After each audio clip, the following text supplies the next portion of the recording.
On today's episode of the Segovia Show, we're taking a trip down memory lane. It's actually hard for me to believe that 2 years ago, I told my story of the transaction that almost killed me.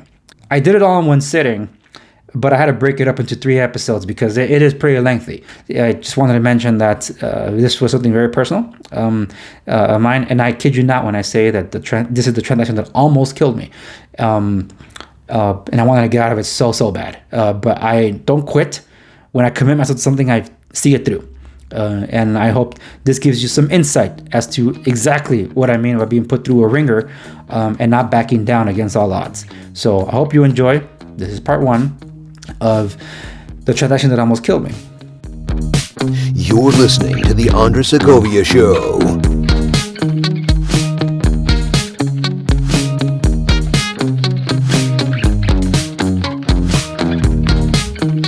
Welcome to the Segovia Show, everyone. I am your host, Segovia, and in this episode, I have a long-awaited, for those that follow the behind the scenes, this is a long-awaited episode. I have tried to post it before, but every time I try recording it, I get triggered. This is not an off-the-record thing. This is something that I can speak. I can feel free speaking publicly. It doesn't have to be reserved just for the off-the-record members, but believe me, this has been a long time coming for a lot of people that have been asking. So before I get into it, I just want to say that this is October. I don't celebrate Halloween for personal and religious reasons. But like any other person, I like telling some uncomfortable stories, scary stories, horror stories, suspense stories. I enjoy those things. I like hearing some of them. I like telling some of them. Something that are true, something that are based on truth. It's okay to feel all the emotional ranges in the human spectrum. It's okay. So I figured this is the season most people are more comfortable listening to ghost stories. Or scary stories. It's not going to be a ghost story. That's why I'm alluding to that. Because I don't know what is it with some people, including some of the Christmas music. Some people will be sitting around the campfires telling ghost stories. I'm like, really? Christmas? That makes no sense. This season, the beginning of the holiday season, which is kicks off with Halloween, it has this aura atmosphere in the air with autumn. That even going to the pumpkin patch, I took my kids to the pumpkin patch, and they kind of like were feeling a little scared. It's like, why are you feeling scared? And they said they don't know exactly. So I guess just some aura about the atmosphere around this time of year. It's beautiful to me, but most people like try to label it with some horror. So that's why you see some of these Halloween things start going up for these theme parks that are doing those Halloween themed mazes and all that. So I am not getting into any of that. I want to share with you the transaction that almost killed me. And I am not exaggerating when I say that it almost killed me. So if you're one of those people that do not like being emotionally disturbed, that do not like intense, suspenseful thrillers, that don't want their blood boiled or blood pressure raised, this is your opportunity to tune out. Because once I get into it, I'm going to get into it. And it's quite a journey. And for that, I am going to up the creep factor with some background music as well. Because I need it for this scary story. So, final warning. That at the count of 5, or countdown from 5, I will be kicking off the transaction that almost killed me. 5, 4, 3, 2, 1. So I got a call from about 5 years ago, to the day almost, because it was September 2014 when this happened. The journey began. I got a call from someone that I greatly respect. I work with daily, and she asked me because she's a client that is undergoing a financial situation where they were losing their property. So I was asked if I was interested in possibly trying to negotiate the short sale settlement with the bank, because the bank is actually interested, but the client weren't entirely sure if it was worthwhile or if they were even able to, and also they had no idea who to turn to for this kind of thing. So because I was a connection through our mutual contact, that's when I got reached out to. And I said, well, I guess I'd consider it. I haven't done a short sale before. So this was early on in my broker career. So I'm like, okay, fine. I'll be interested in taking it. And then my trusted person tells me they're losing more than one. So you successfully negotiate one, you'll probably be able to get the rest of the portfolio, which was about at least another 6 properties.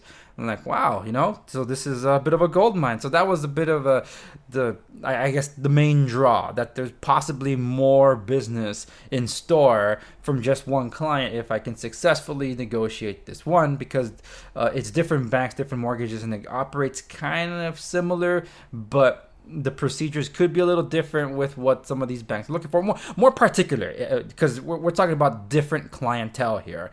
So in order for me to be able to talk to the bank, I need to first talk to the clients, the homeowners, and the homeowners will then connect me as their agent to the bank. So I made the call to the client. They were okay taking the call, but then because we're talking about financial stuff, about the situation, they were a little on guard about it, and I don't blame them. So when I expressed to them that, yeah, this was a meeting that was being set up through our mutual contact, and they're like, okay, fine, meet us on this day. Like, okay, fine, we met on that day. So that day I go over, I meet up with them, I tell them that I was brought up to speed about the situation and that's happening, and that with their permission, they gave our mutual contact the bank letter that was then shown to me to be able to basically get in contact with the bank if they permit me, because the letter said that they are willing to negotiate a short sale. The thing is that this was like the final letter to that effect, because apparently this has been going on for some time. The bank has been asking for a short sale for about a year, and the homeowners just, they were basically letting it go to foreclosure, along with the rest of the sinking ship, because there was a lot of other property on that they were losing as well. So this was brought to my attention. I'm like, okay. So then I sat down with them. I explained to them the situation, and I actually pulled up my files so I could tell you my notes, because it just so happens that the bank that owned this particular mortgage was a bank that I had dealt with for many, many years through the construction side. And I communicated mostly with their assets management division in Utah. And from the construction side, I was very well versed on what happens after the foreclosure fact. So I called the bank from my own accord and asked them, hey, there's a possible short sale. I want to know what you guys would need in order to have a negotiation, and what would this even mean for the client. So I'm going to read to you the notes that I have prepared that I presented to the client. And the short sale will not appear on your credit. So that's if you successfully negotiate the short sale. It could take 2 to 3 years, though, for you to be able to apply for a loan, assuming you only lost the one house. We're talking about a bunch of other property here. So this is me helping them in their senior age to be able to have a road to recovery from this financial calamity that they were undergoing, because they were losing all their properties. And if I successfully negotiate one and they hire me to negotiate the rest, then I tell them, look, if I successfully negotiate all the short sales, all of them are short sold, in 2 to 3 years, you'll be able to apply for loans again, because you declare bankruptcy, you have to wait for about a decade. But a short sale, you can wait 2 to 3 years. And if you successfully negotiated the short sales, these will not appear in your credit. So you actually would want this, especially if you're that late in stage in life where you need all the help you can get if there's nobody else looking after you, which almost seemed to be the case with them. I did mention the credit will take a hit, obviously, because it'll appear as a debt settlement, but it won't appear as a short sale. Now, with this particular bank, I told them the review process for them to consider a short sale after submitting everything to them, it takes 21 days. And the thing is, during those 21 days, the bank will not give any updates. And if anyone calls in to request an update during that time, it actually hurts the progress. Yeah, believe that. Now, when it comes to a short sale, there is no cash out to the client who's selling the house, because it's a debt settlement. All of it goes to the bank. So I had to make that very clear to them in case they had any intentions of like, well, you're getting a commission out of this. Well, yeah, a commission because I am being hired, should I be hired, to provide a service that costs money. And there's a lot of things that need to get involved with this. So after I explained this to them and went over a few other things, the client said, okay, it won't hurt to give it a shot. So, okay, let's give it a shot. They signed over the listing agreement, the short sale listing agreement to me, and me being able to represent them so I could communicate with the bank so I could get the ball rolling. And I told them, look, in my situation, I have a leg up to get the bank to the table faster because I have a construction background. Therefore, I can get a bid from the construction company to be able to provide all the documentation that's necessary in the first go to the bank so they can immediately get a look-see as to what the asset is. Because first off, the bank is not even here. They're out of state. And what really helps, because I'm so used to reporting these things to asset managements, this is like this is after the foreclosure. So I'm basically able to give them an entire portfolio that they normally get after the fact beforehand. So I'm going to give them the pictures so they can see the property. I'm going to give them a repair report, a real repair report from a company that's actually on their approved vendors list. So they know they can actually rely on that estimate of repairs. And third, I was able to get a hold of a escrow company that specializes in short sales, because no escrow company is going to go do some legwork for you with the possibility of getting a deal. And I was able to get an escrow company that was able to play game with me because they understood how the process worked, that you need to get a lot of pre-prepped docs in order to get the bank to the table for them to even open an escrow. So an escrow company has to be willing to be able to work ahead of time. And I found one that did. So I'm like, okay, great. So I was able to get all that over to the bank. I did the inspection and everything. I'll get to what happened in the inspection in a moment. But the point is that I was able to gather everything up and send it to the bank. Now, every time they check something was going wrong though. The bank was saying that there's some missing signatures, this is incomplete or whatever, and I had to go back to the escrow company and say, look, they say something's missing here. They're like, okay, so they just filled out a few more things. We got the settlement statement, this is called HUD-1, and sent it back to them. And we waited because it's a 21-day process. Now, that's where we got to get to the process. First things first, though, I had to check the house. So when I was given the approval to be the real estate professional for the client, I got the address of the property, and it told me this is how you access it. I'm like, okay, so and so lives there. So, okay, who's so and so? Oh, they're a new tenant we just got in. Oh, a new tenant. Why is this a concern? Because they just signed a lease agreement with the new tenant, and they're losing their property. And one of the conditions for a short sale is for the property to be delivered vacant to the buyer. Like, oh crap. Then I knew, like, I have to start an eviction process. Like, let's see what happens. Let's see what I do. What can I do? There's possibly other options, and there was, but the point is that I have to go deliver the bad news to people I never met. So in order for me to even get this process going, I already told you that I was able to get an escrow company on my side. And because of my contractor connections, I was able to get a real bid. And because I had an inside knowledge with this particular bank, I had a better idea of how they worked, which is why they were enjoying working with me during the negotiation process, them being the bank. So I had to convince the client that begrudgingly said, okay, fine, let's do this. We'll see where it goes. The senior couple. And they told me about the tenants. So now I had to get the tenants on board with the situation. And there was no way of telling because I don't know these people. I don't know any of them. I don't know what they have exchanged, but I know that because they signed the lease in the past few months, this is not going to look good because they were not disclosed that the rent that they're paying is for a property that's going to foreclosure and will result with them on the street no matter what. So I'm like, oh man. So I forgot to turn on the creepy music. So here's the creepy music. Okay. So now this is where we get creepy. Yes, playing this creepy haunted house music. The house itself wasn't haunted, okay. So I show up at this property, knock on the door. Eventually, I didn't find anybody there, but eventually I have to return when somebody's around, and when somebody's around, I have to deliver some documents. So when they arrive, I'm like, oh, hi, so and so, I am Andres from Marco Real Estate. I'm here to tell you that the client has put the property up for sale when we're currently negotiating with the bank. And the reason we're negotiating with the bank is because this notice is to inform you that this property is going into foreclosure, and I am beginning short sale negotiations with the bank to be able to stop that process so we can sell it. So in essence, we're racing against the clock here.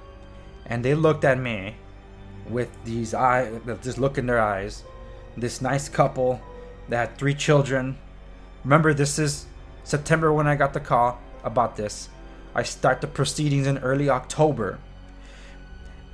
They had already set up their Thanksgiving things. They were skipping Halloween altogether and setting up Thanksgiving. I'm like, my goodness, this is bad. And there were high emotions, and they told me they have no reason to cooperate. And I told them, yes, I understand. And of course, being contracted by the seller, they obviously have reason to believe that it's my fiduciary duty to the seller, and that therefore I have zero interest in the tenants, which isn't true, because especially as a property an investor in real estate income property. I'm already getting triggered. In real estate investment company income property, I deal with tenants all the time, including when I manage my family estate as well. So our motto is a happy tenant means they take care of the unit and we get timely payments, and that's what we have strived to do for more than 2 decades. So I understand that part. So I understood the plight of the tenants in this case. So I asked them, look, is it okay? Can I sit down with you and explain to you your options in the situation? So then we sat down. They told me we're not going to pay the rent anymore, or this and that. And I told them I understand your emotional state and whatever. What you decide to do between you and the owner is between the two of you.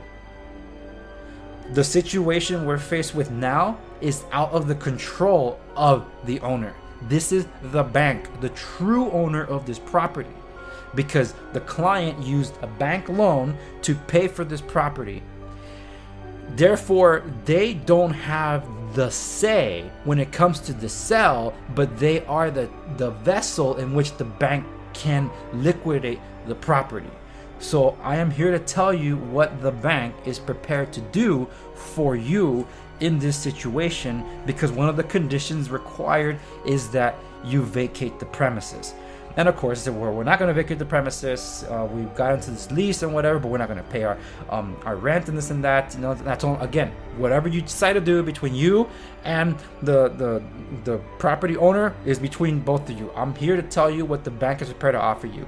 We have they have an offer called cash for keys, that if they get your cooperation and you vacate the premises prior to the sale, they will pay you X amount of dollars for your exit.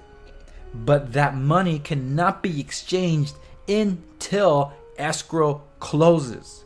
And that means you'd have to leave before the escrow closes. They're like, holy smokes, how do we know it's going to close? And I told them, you don't. I'm just being straight up with you. You don't. That's the reality of things, because different factors can weigh in as to what can happen to an escrow transaction. And I can't tell you here that I guarantee you that escrow is going to escrow is going to close, because I can't speak for the cooperation of all parties. Because if only one party doesn't do their job, we won't be able to close escrow. But here's my commitment to you, the tenants, equally as is my commitment to the client that's hired me, and my commitment to the bank. I will close this deal no matter what. I was brought in as a favor by a friend of a mutual contact with the client that told me about the situation. And I said, I am willing to help.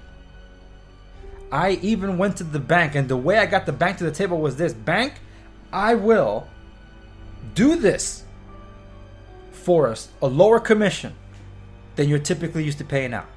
They're like, well, if that's the case, then let's talk. And that's how I was able to get the bank to the table.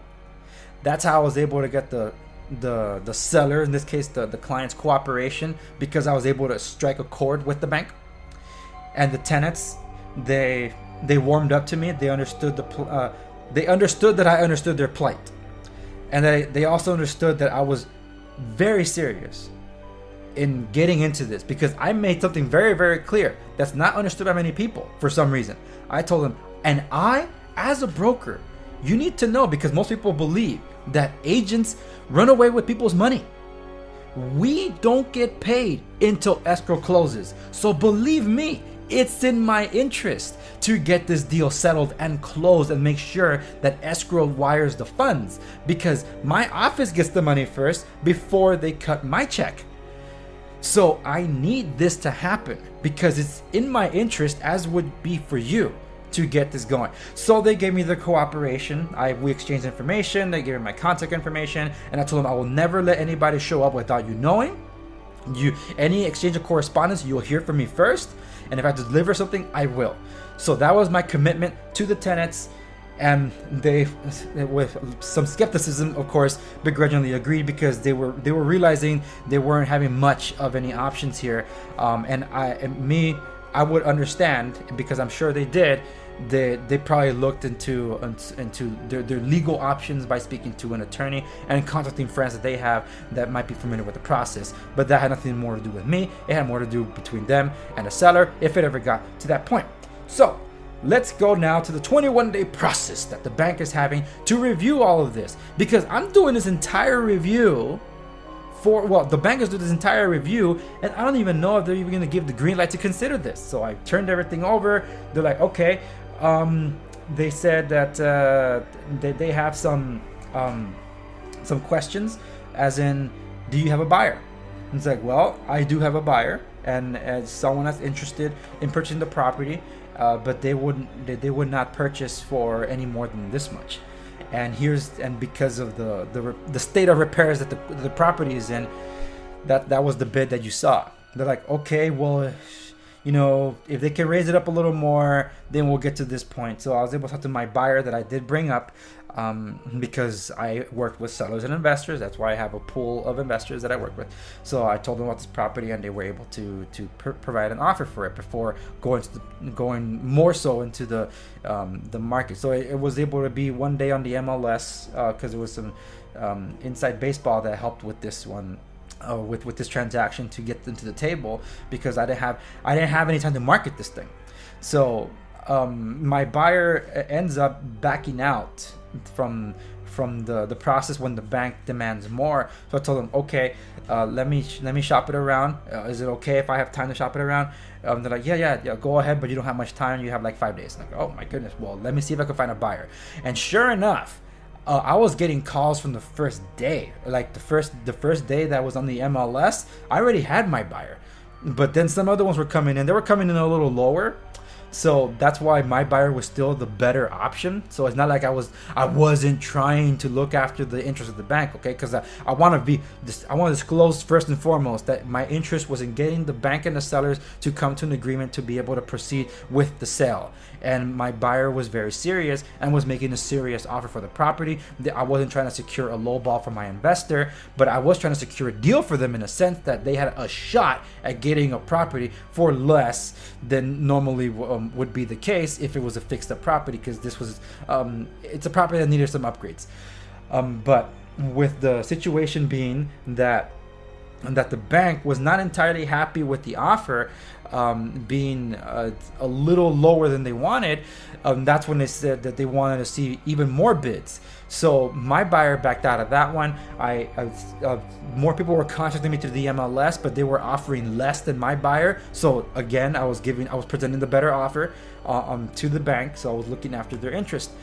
So when I went back to the people that had previously wanted to submit an offer and they were coming in low, I told them, look, I already had a buyer and they had negotiated around this price and the bank rejected it. So if you want a shot at that, you need to come in a little higher than that. And I counter offered of those other offers, and they came back with, one of them came back with the highest offer, all cash.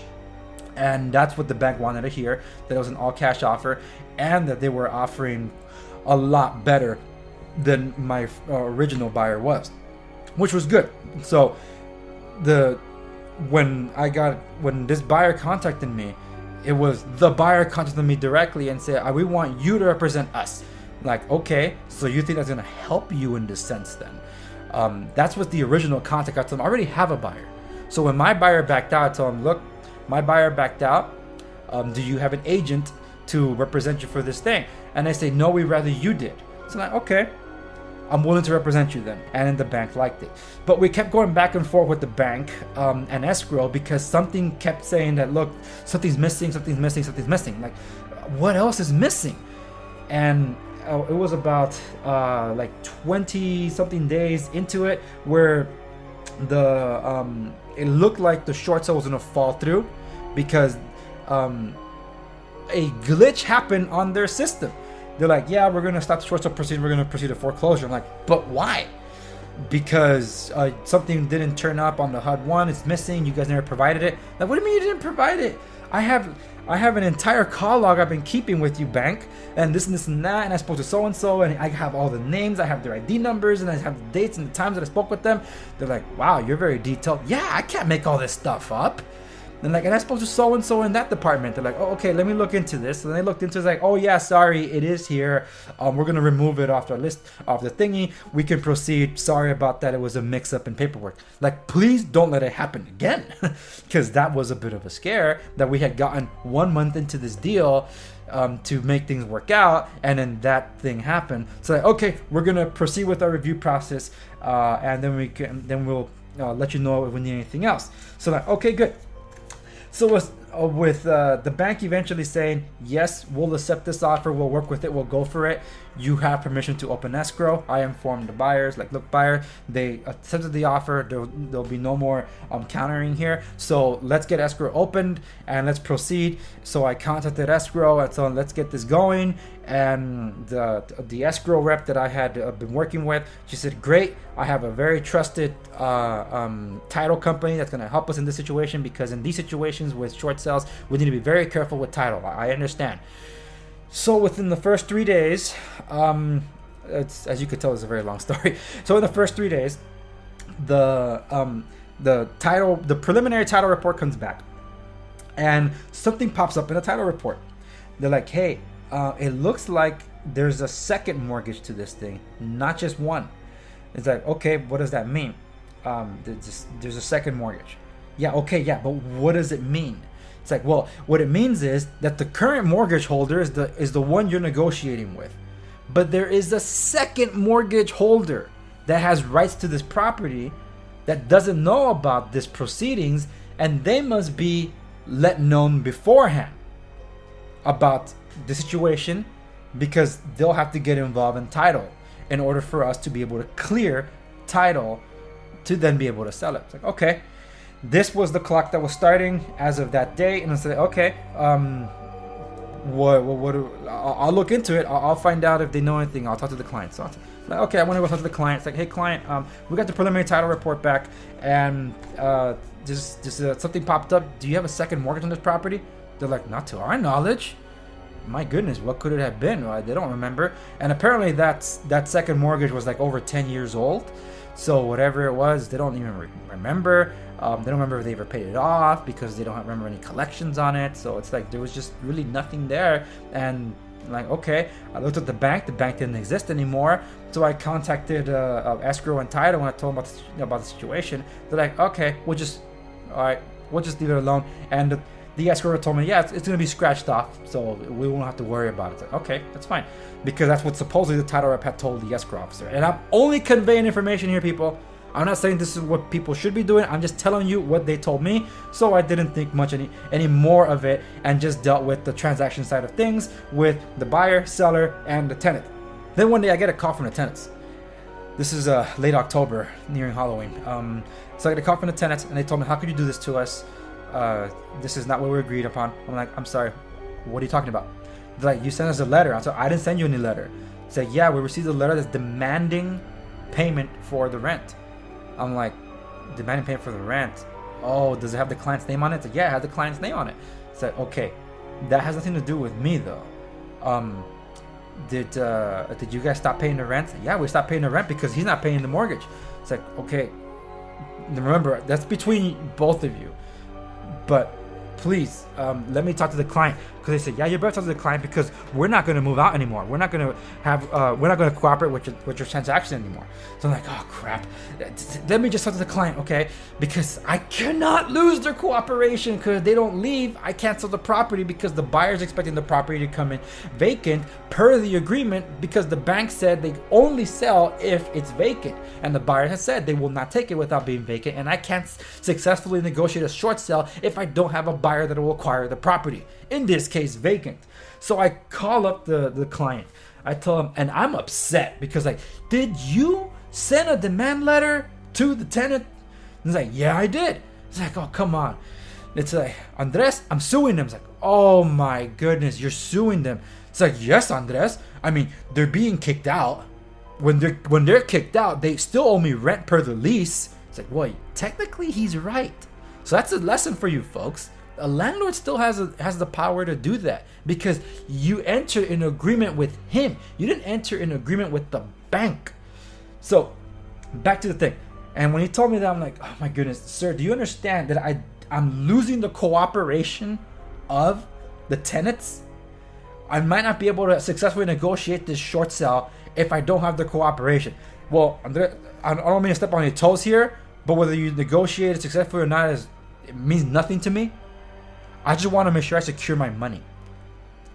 He said that because he knows that this is the debt settlement with the bank. He's losing the property. He doesn't care. The bank is the one that cares about the money. I'm giving them a way out to be able to successfully negotiate a debt settlement that could help them get back on their feet 2 to 3 years from now. But instead of seeing that, they're looking at the now. That's my rental money. Once they leave, how am I going to get my money from them? I'm suing them to secure my funds. I want to get a judgment against them to make sure they pay me the rent that I'm owed.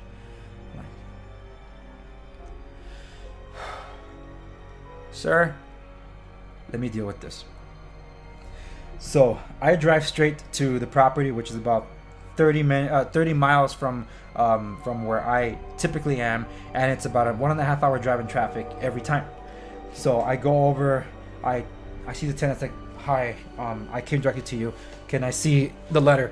It's like, yes. And so I got the letter. I sat down with them and I'm reading it to them. Like, then I'm really understanding what this is. I'm like, folks, let me tell you, this letter is not just a demand letter for rent. He's suing you. Whether you stay here and this property goes to foreclosure, or whether you cooperate and leave, it's no different now. He's coming after you.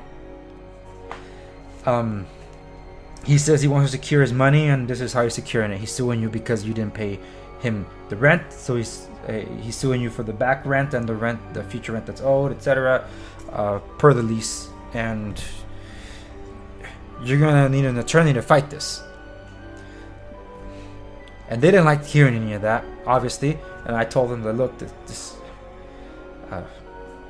he's within his right. Just like you're in your right to understandably be emotionally disturbed and say you don't want to cooperate. If I were you, this is what I would do. I would cooperate with the transaction. What you do with the owners is, again, I don't want to take any sides in this because I understand your plight and I also understand them. And legally, I'm bound to be in their interest, but I also understand what's happening here with you. You would want to be cooperating because now the money that the bank, not the owner, the bank is offering you, you're going to need it. You're going to need it for this case. And they told me to think about it. That they'll confer and let me know. So I'm so sorry about all this, I told them. This is just... I'm sorry. And because this episode is getting very, very long, I will pause it here for part 1 to leave you in suspense for part 2. And let you know how things conclude. So this wraps up this episode of the Andres Segovia Show. This tale of terror will continue in the next one. So until then, sleep well at night. Hey, you made it to the end. I hope that means you liked this episode. So by all means, to show your support, hit that like button down there. Don't forget to subscribe if you haven't done so already. And if you please would, share this with somebody you know that will benefit from the content of this channel. See you in the next one.